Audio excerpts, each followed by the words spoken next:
My best friend slept with my fiancé and said, he deserves better. I agreed, and let her have him, along with his massive secret debt. The crystal chandeliers at my rehearsal dinner blurred into streaks of light as I scanned the room. I was 45 years old, finally getting my second chance at love, but something felt terribly wrong. My fiancé, Ethan, had disappeared from the head table 20 minutes ago. My best friend and maid of honor, Lena, was also missing. The salmon on my plate turned cold while our families whispered about the delay. I felt a buzz in my silk clutch and pulled out my phone. It was a message from an unknown number. My heart stopped when the image loaded. It was a photo of Lena, her blonde hair spilled across white hotel sheets, and Ethan's arm draped over her waist. The background was unmistakably the bridal suite I had paid for. I felt the air leave my lungs. My world didn't just crack, it shattered into a million pieces. I didn't scream or make a scene in front of the guests. I simply walked out of the ballroom, my heels clicking like a death march on the marble floor. I took the elevator to the penthouse suite, my hands shaking so hard I could barely hold the key card. The door was already unlatched, swinging open to reveal a trail of clothes, his tie, her dress, and my dignity. Lena was sitting on the edge of the bed, looking at me with cold, hungry eyes. She wasn't ashamed, she was wearing my grandmother's diamond engagement ring on her own finger. Ethan stood by the window, not even bothered to cover himself. "Juliet, you weren't supposed to see this yet," he said, his voice devoid of any guilt. The man I had supported for 5 years looked like a complete stranger. "I never loved you like I love her," Ethan stated firmly, stepping toward Lena. He looked at me as if I were a bothersome bug. Lena smirked, twisting the diamond on her finger. "He deserves better, Juliet. He deserves someone who actually matches his energy, not someone just waiting to grow old." By the next morning, the news had spread through our social circle like a wildfire. The wedding guests who were supposed to celebrate my joy were now sending "thinking of you" texts that felt like stabs. Lena didn't hide, she posted a photo of them at breakfast with the caption, "Sometimes love finds its truth." I sat in my darkened living room, the silence of the house feeling heavier than a tomb. I pulled up our wedding website and hit the delete button. If you want to see how I turned this heartbreak into their ultimate nightmare, hit subscribe for more revenge stories.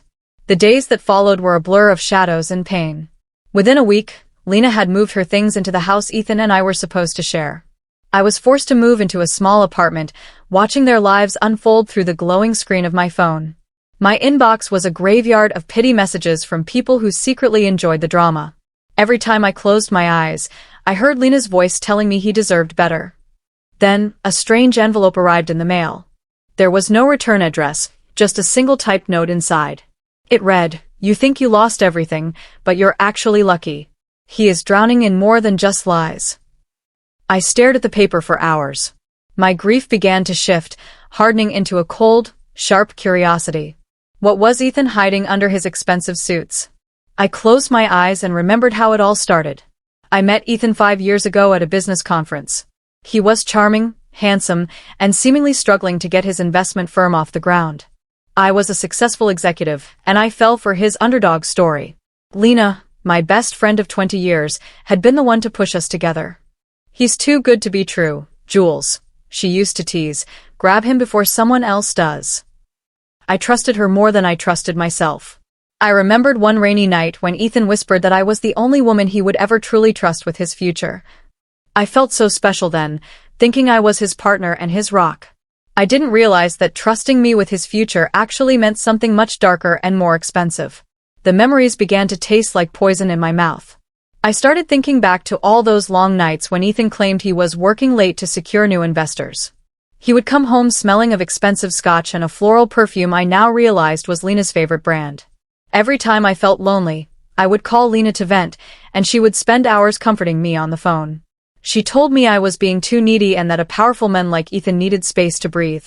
Now, every single word she said felt like a calculated lie. I went through my old credit card statements and found a hidden receipt tucked in an old coat pocket. It was for a set of black silk lingerie, purchased just 2 nights before our rehearsal dinner. The name on the digital invoice wasn't mine. It was Lena's. I spent the next 2 weeks in a state of total isolation. I couldn't eat, and sleep was a luxury I could no longer afford. I watched from the sidelines as Ethan's new company, LE Investments, launched with a massive party at a downtown hotel. Lena was all over his social media, posing as the co-owner and the brilliant mind behind the brand. The initials hit the most. Ellie stood for Lena and Ethan. He had taken the business plans we discussed over dinner and handed them to her like a gift.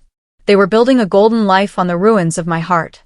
I felt small and discarded, but the anonymous note I received kept echoing in my mind. If they were so happy and successful, why was someone sending me warnings about his hidden debt? The doorbell rang on a Tuesday morning, and my heart hammered against my ribs. I opened it to find Lena standing there, looking radiant in a designer dress that probably cost more than my monthly rent. She didn't wait for an invite. She just pushed her way inside. "I came to do you a favor, Juliet," she said, looking around my small apartment with pity. "Stop acting like a victim. I did you a favor by taking him. He deserves a partner who can keep up with him, not someone holding him back."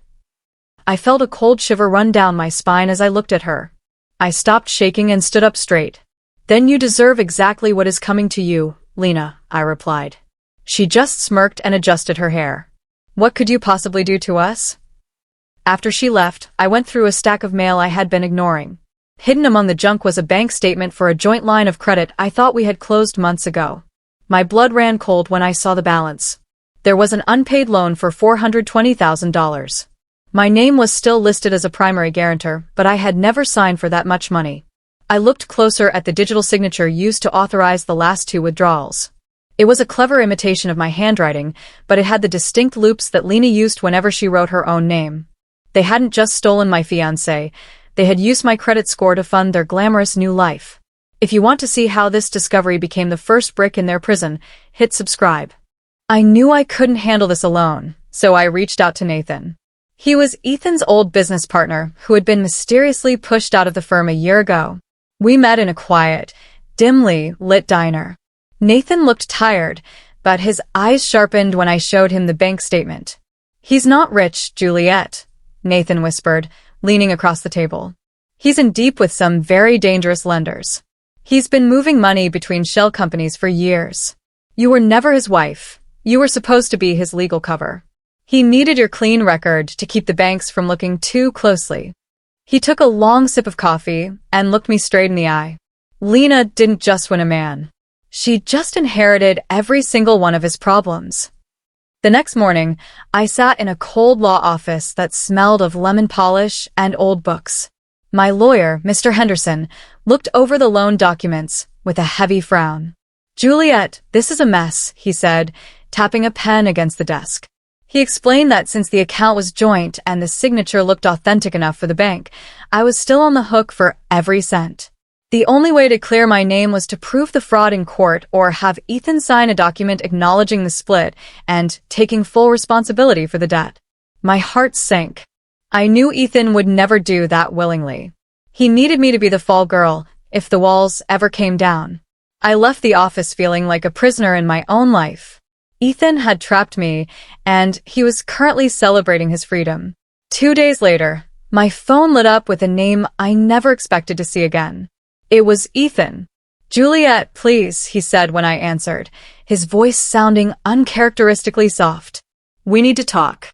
Just one dinner, for old time's sake." Against my better judgment, I agreed to meet him at a quiet bistro. He arrived looking suave and polished, but as the light hit his face, I noticed the fine lines of stress around his eyes.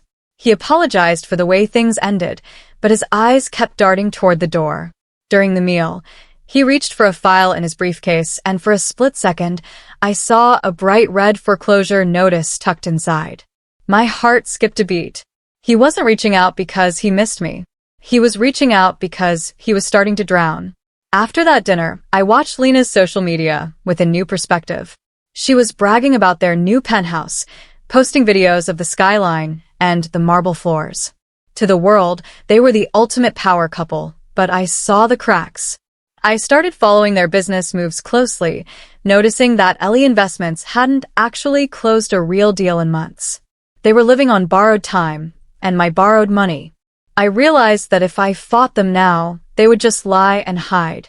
To get my life back, I had to play a much more dangerous game. I started responding to Ethan's texts, pretending that my anger was fading. I wanted him to think he still had a hold on me. I wanted him to think I was still his safety net. I met Ethan for dinner again, wearing a dress he used to love and a calm smile that hid my true intentions. This time, he drank too much wine and started reminiscing about our early years together. "You are always the stable one, Jules," he whispered, reaching across the table to touch my hand. I didn't pull away, even though my skin crawled at his touch. He talked about how stressed he was and how Lena didn't understand the pressure of the business. Right in the middle of his sob story, Lena called his phone. He looked at the screen with an annoyed expression and silenced the ringer without a word. It was clear that the honeymoon phase was over. The reality of their shared greed was starting to create a very wide and very deep canyon between them. I leaned in closer, making my voice sound as gentle as possible. "You always said you'd protect me, Ethan. What happened?" He let out a long, ragged sigh and slumped in his chair. "I never meant to hurt you, Juliet. I just needed the investment to get to the next level. Everything got so complicated so fast." Under the influence of the wine and my fake sympathy, he finally started to crack.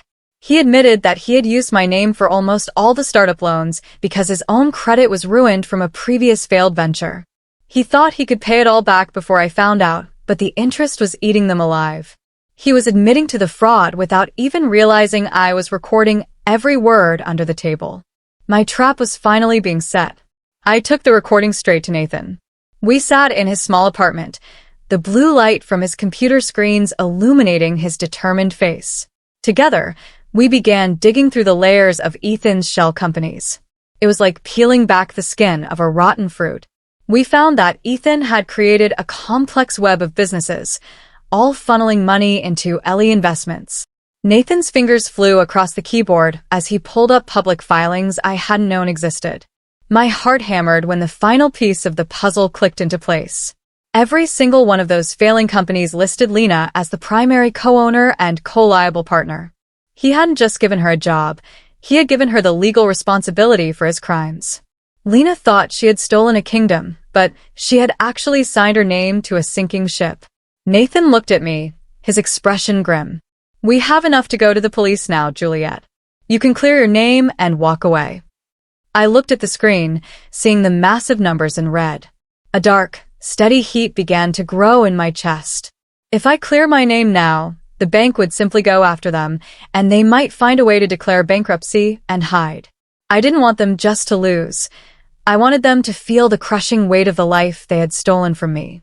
"No," I said, my voice sounding colder than I ever thought possible. "I'm not clearing my name yet. I want them both tied to every single cent of that debt.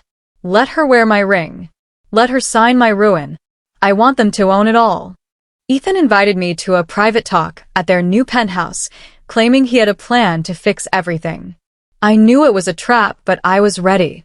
When I arrived, the atmosphere was thick with tension. Lena was there looking like a caged animal. She was suspicious of my sudden kindness toward Ethan and insisted on staying in the room. She wore a tight, expensive dress, but she was biting her nails down to the quick. I wore a small, hidden microphone wired to my phone in my pocket. I acted the part of the heartbroken, confused ex-fiancé. "I just don't understand how the debt got so high," I whimpered, looking from one to the other. I needed him to say the words out loud while Lena was listening to the truth. Ethan paced the marble floor, his shadows stretching long against the wall. "It was just a temporary fix, Juliet," he shouted, his cool mask finally slipping. He admitted, right in front of a stunned Lena, that he had borrowed nearly $500,000 illegally using my identity and forged signatures. He thought he could gamble it on a tech stock that crashed. Lena's face went white as a sheet. She stood up, her eyes wide with horror. "You told me that money was a clean investment from your family," she screamed. She realized in that moment that her glamorous life was built on a foundation of federal fraud. She reached out and slapped him across the face, the sound echoing through the empty, expensive room. "You said it was clean," she shrieked. I left their penthouse as the screaming match intensified, the recording safely saved on my cloud drive. That night, I sent the audio files to Nathan. He didn't waste a second. He forwarded the recordings, along with the paper trail we had built, to the major creditors and the state financial regulators. If you want to see the moment the glamorous Ellie Investments turned into a house of cards in the wind, hit subscribe for more revenge stories. Within 48 hours, the silence of my apartment was replaced by the satisfying knowledge of chaos.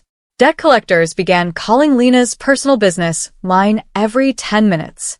The banks froze their corporate accounts. The Ellie brand wasn't a symbol of power anymore. It was a beacon for every investigator in the city to come knocking. The transformation was sudden and brutal. Lena's online presence, which had been a constant stream of high-end fashion and luxury travel, went completely silent. The glowing photos of the penthouse were replaced by a void. Rumors began to swirl through our old social circles like a thick, choking fog. People whispered about a total financial collapse and shady dealings behind the closed doors of Ellie Investments. I watched from my small balcony as their world imploded. Ethan began to blame Lena for her extravagant spending that drew attention to their accounts. Lena, in turn, blamed him for being a pathetic liar who had tricked her into a life of crime. They were trapped in that expensive penthouse together, two predators with nothing left to eat but each other. The love they bragged about was revealed to be nothing but a fragile mask for greed. Nathan managed to get a remote feed from the security cameras in their home office. We watched as Ethan met with a new, potential investor, a man who looked like he dealt in very dangerous favors. Ethan was sweating through his silk shirt, his hands trembling as he flipped through a deck of lies. "It's all under my ex-fiancée's name," he promised the man, his voice cracking with desperation. "She's the one the banks will come for, not us. We are totally shielded." He was willing to throw me to the wolves one last time just to stay afloat for another week. I sat in the dark, recording every second of his betrayal. My heart didn't hurt anymore. It felt like a cold stone. He was digging his own grave, and he was inviting Lena to lie down in it with him. I visited my mother's grave on a gray, drizzly afternoon. I sat on the damp grass and told her everything. "You raised me to be a woman who forgives," I whispered to the cold headstone, "but this isn't about forgiveness. It's about balance." I felt a strange sense of peace as the rain washed over me. I wasn't the broken woman who had walked out of that rehearsal dinner anymore. I was something else, something sharper. My phone buzzed in my pocket, breaking the silence of the cemetery. It was a news alert from a local business journal. The headline read, "Ellie Investments under investigation for multi-million-dollar fraud." The authorities had finally seen the patterns Nathan and I had laid out for them. The hunt had officially moved from the shadows into the light, and there was nowhere left for them to run. I decided it was time to move the final piece into place. I sent a simple, short text to Lena. "Meet me tomorrow at the old cafe. I have the original loan documents. I can make this all go away if you listen to me." I knew she was desperate enough to believe in a miracle. She was facing years of legal battles and a mountain of debt that she couldn't even begin to pay back. She replied almost instantly, her desperation practically leaking through the screen. "Where?" she asked. I smiled, a slow, cold expression that never reached my eyes. I was the only person in the world who could offer her a hand, and she didn't realize I was actually holding a mirror. The setup was complete. Tomorrow, the truth would finally become the weapon they never saw coming. I met Lena at the cafe, the same place we used to share coffee and secrets for 20 years. She looked haggard, with dark circles under her eyes that no amount of expensive makeup could hide. I didn't say a word as I slid a thick, heavy folder across the table toward her. It contained the loan documents, the account balances, and photos of every forged signature. "You wanted my life, Lena," I said, my voice as steady as a surgeon's knife. "Well, here it is. All of it." She flipped to the final page and let out a small, choked gasp. It was a formal foreclosure notice on their penthouse, effective immediately. I had bought the debt from the secondary lender. "I own your home now," I whispered. "And I own every lie you ever told." The revenge had finally, officially begun. The creditors moved in like a pack of wolves. Because of the evidence Nathan and I had leaked, the bank sued Ellie Investments for systematic fraud. Since Ethan had convinced Lena to sign as a co-owner to share the empire, She was now legally tethered to every lie he had ever told. The debt that used to be under my former joint name was moved directly onto their shoulders because of the forged signatures I proved were theirs. Lena screamed at Ethan right there in the lobby of their building, her voice echoing off the high ceilings. "You tricked me into signing my life away," she shrieked. Ethan shouted back, his face a deep, ugly purple. "You signed it because you were greedy for the penthouse." They were finally drowning in the very paperwork they used to replace me. Lena's influencer brand didn't just fade, it imploded with a violent crash. Once the news of the investigation broke, her fans turned on her with a ferocity that was breathtaking to watch. The comment sections of her old photos were filled with people calling her a husband stealer and a financial con artist. Her sponsors dropped her within hours, sending her invoices for breach of contract. She went from being the woman who had everything to the most hated person in the city. I sat in my quiet apartment and posted one single line to my own social media. I gave her everything she wanted. It was the ultimate truth. She wanted my fiancé, my business plans, and my status. Now, she had the reality of all three, stripped of the golden glitter she thought was permanent. Ethan's investors didn't care about his excuses or his charming smile. They wanted their money back, and they wanted it now. He was cornered in his office by men who didn't use lawyers to settle their disputes. In a state of total panic, he came to my door, begging for an audience. He looked like he hadn't slept in weeks. "Juliet, please," he whimpered, his hands shaking as he reached for me. "Help me clear my name. Tell them it was all a big mistake. You're the only one who can save me from the feds." I looked at him, the man I once thought I would grow old with, and felt absolutely nothing but a cold sense of justice. Nathan released the final blow, a massive online exposé that detailed every step of the betrayal. It included the audio recordings of Ethan admitting to the fraud, the paper trail of Lena's complicity, and the photos of their secret meetings while I was at work. The headline was a masterpiece, "The Couple Who Stole Love and Millions." It trended locally for 3 days. Every dark corner of their lives was now illuminated by the harsh light of public scrutiny. The regulators used the article as a roadmap to seize their remaining assets. There was no longer any doubt about who the villains were. My name was finally detached from the filth, leaving only their 2 signatures on the pile of rubble. If you want to see how they turned on each other when the handcuffs came out, hit subscribe for more revenge stories. The breakup was the most public spectacle the city had seen in years. Without money to act as a buffer, Ethan and Lena's relationship turned into a war zone. Neighbors reported screaming matches that lasted until dawn. Viral leaks showed them throwing each other's belongings into the hallway. Lena filed a police report against Ethan for theft, and he retaliated by accusing her of orchestrating the wire fraud. They were so busy trying to destroy one another that they didn't see the final blow coming. To pay for the high-priced defense attorneys they desperately needed, they were forced to sell my grandmother's engagement ring to a pawn shop for a fraction of its value. They were stripping themselves of every stolen prize just to stay out of a prison cell for one more night. I watched the foreclosure auction of their penthouse from a private link. Using an anonymous shell company I had set up with my savings and a small inheritance, I bought the property back. They had no idea who their new landlord was. Through my lawyer, I offered them a deal. They could stay as tenants on a month-to-month lease instead of being thrown onto the street immediately. The catch? The rent was set at double the market rate to cover the risk of their reputations. Desperate, and with nowhere else to go, they signed the agreement. I sat in my new office, sipping tea, as the first rent payment came due. As I expected, the check bounced. They were living in my house on my terms, and they were already failing the very first test. Lena came to my apartment one evening, her pride finally broken. She didn't look like an influencer anymore. She looked like a ghost. "Please, Juliet," she sobbed, collapsing onto her knees in my doorway. "I can't do this anymore.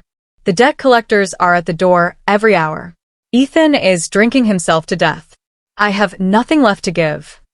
I looked down at the woman who had once told me he deserved better. I didn't feel pity, only a calm, clinical satisfaction. "You aren't doing anything, Lena," I replied softly. "You are simply living the life you chose." I reached into my bag and handed her a final, certified debt statement.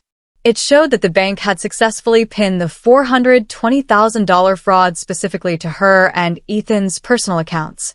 It's all in your name now. The collapse was total. Lena deleted every one of her social media accounts, disappearing from the digital world she used to crave. Ethan, unable to face the mountain of lawsuits, officially filed for bankruptcy, but the fraud charges meant his debts wouldn't just disappear. The tabloids ran a final, crushing feature: power couple exposed as con artists. Their names became synonymous with failure and treachery. Every time they walked down the street, people pointed and whispered. They were stuck in a cycle of court dates and legal fees that would last for the rest of their lives. I had effectively taken the Ellie brand and turned it into a brand of shame. They were no longer the stars of their own story. They were a cautionary tale for anyone tempted by greed. Months later, Ethan found me as I was leaving a gallery opening. He looked thinner, his expensive suit now hanging off his frame like a rag. He looked humiliated, a shadow of the man who had once stood in that hotel suite and told me he never loved me. "I lost everything, Juliet," he said, his voice cracking with a desperate, hollow sound. "My business, my home, my reputation. Even Lena left me. Don't you feel anything when you look at me?" I adjusted my coat and looked at the vibrant city lights behind him. I felt the weight of the past 5 years finally lift off my shoulders. "I feel lighter, Ethan," I told him with a genuine smile. "I feel like I finally have enough room in my life for something real." My new company, which I had co-founded with Nathan, was thriving. We focused on ethical entrepreneurship and financial transparency, the exact opposite of everything Ethan stood for. At a grand gala downtown, our firm won an award for the most impactful new business of the year. As I walked onto the stage, the lights were blinding and beautiful. My name, Clara Juliet Evans, glowed on the massive screens for everyone to see. I wasn't just a victim who had survived. I was a leader who had built something better from the ashes. I looked out into the crowd and saw people who truly respected me. I had reclaimed my identity, my fortune, and my future. If you want to see the final conversation that ended this war forever, hit subscribe for more revenge stories. The silence of my success was much louder than the noise of my pain. Late one night, an anonymous message arrived on my personal phone. "You won," it read. "But does it stop the hurting? It still feels like a hole in the middle of everything." I sat by the window of my new office, looking at the city I had finally conquered. I knew the message was from Lena, using a burner phone from some cheap motel. I didn't feel the need to gloat or twist the knife anymore. I simply typed back a short, honest reply. That is how healing starts. You have to feel the emptiness of your choices before you can ever hope to fill it with something that isn't a lie. I blocked the number and watched the sunrise, knowing I would never have to look back again. A few weeks later, Lena showed up at my door one last time. She wasn't crying or screaming. She was just pale and empty. She looked like a woman who had finally run out of secrets. "I didn't actually love him, Juliet," she whispered, her voice barely audible over the hum of the hallway. "I didn't even want him. I just wanted your life. I wanted to see if I could be you." I looked at her and realized that her jealousy had been a prison long before she met Ethan. She had spent 20 years pretending to be my friend while measuring her worth against mine. I stepped back to close the door, giving her one last piece of the truth. "And now you have lived it, Lena," I whispered. "I hope it was everything you imagined." I decided to make one final move to cleanse my life of their toxic energy. I sold the penthouse I had bought at the foreclosure auction, but I didn't keep the profit. Instead, I donated every single cent of the proceeds to a local charity that provided debt relief and legal counseling for victims of financial domestic abuse. It was the only way to make that money clean again. When the final paperwork was processed, I made sure the donation check was issued in a way that acknowledged the history of the funds. It was a public statement that the greed of Ethan and Lena had been transformed into a lifeline for others. The final check was a symbol of my total detachment from their drama. I was finally, completely, and legally free from their ghosts. I stood on the balcony of my new home, a place they had never stepped foot in. The air felt cool and crisp, smelling of rain and fresh possibilities. Nathan joined me, leaning against the railing with 2 glasses of sparkling water. "Do you regret it, Juliet?" he asked quietly, looking out at the glowing horizon. "The effort, the time, the revenge?" I took a sip and thought about the woman who had cried in the hotel suite months ago. I thought about the hard, cold path I had walked to get here. "I don't regret the revenge," I told him, my voice firm and clear. "I only regret the years of trust one wasted on people who never deserved it." But even that was a lesson I needed to learn. In the end, she was right about one thing. He did deserve better. Maybe they both did. They deserved each other, and they deserved every consequence that came with their betrayal. She got the man she wanted, the life she envied, and the spotlight she craved. But she also got every unpaid debt, every legal nightmare, and every ounce of shame that came attached to them. Me? I got my freedom. I learned that sometimes revenge doesn't mean taking something away from your enemies. Sometimes it just means letting them keep everything that is destined to destroy them. I turned away from the balcony and went inside, closing the door on the past forever. My life was finally mine again, and for the first time, it was enough. Thank you. Please like, share, and subscribe for more. Also turn on your notification bell so you be the first to get our next shocking revenge story.